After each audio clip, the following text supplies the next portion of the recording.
आसानी से हो। तू ना सुधरबा सुना। अरे हम बिगड़ले कहाँ आयो।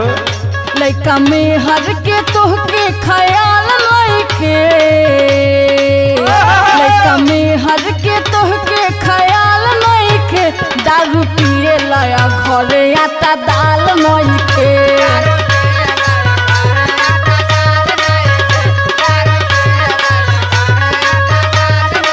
हरे कारण न बाय में असही थोड़े पिएला। अच्छा बतावा कौन कारण बा। सुना पूरी बोतल भर के भरी तोड़ दूंगा, पूरी बोतल भर के भरी तोड़ दूंगा, तू जो रूठे ना तो दारू पीना छोड़ दूंगा।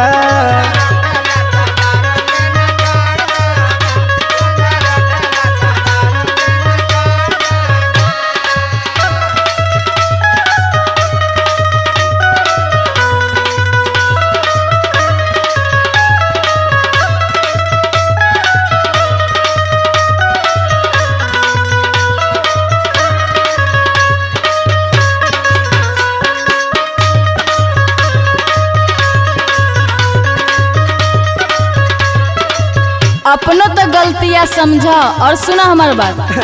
चलाओ तारू तू खुद चलती, हमारा के देता ऊपर से गलती। काहे कुछ कहती तू ठीक से जल रहता,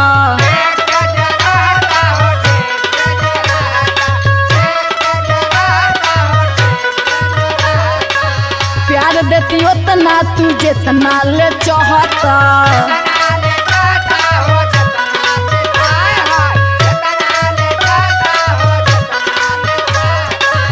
काहे कुछ कहती तू ठीक से जे रहता, प्यार देती उतना तू जितना ले चाहता। अपना करनी पे तोहके मलाल नइखे, अपना करनी पे तोहके मलाल नइखे, दारू पिए लाया घरे आटा दाल नइखे।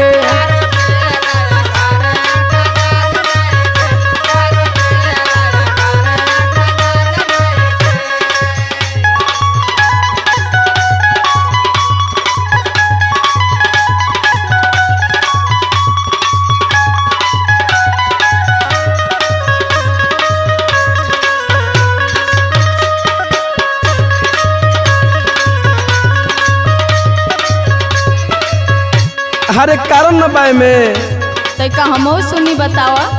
सुना बात कौन प्यार से जे कह तू ये जान हो,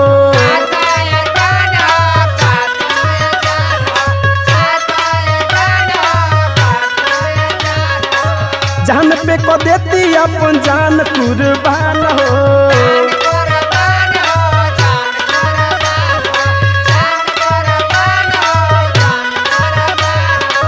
बात कौन प्यार से जे कह तू ये जान हो, जान पे को देती अपन जान कुर्बान हो। नई दिशा में लाइफ अपना मोड़ दूंगा, नई दिशा में लाइफ अपना मोड़ दूंगा, तू जो रूठे ना तो दारू पीना छोड़ दूंगा।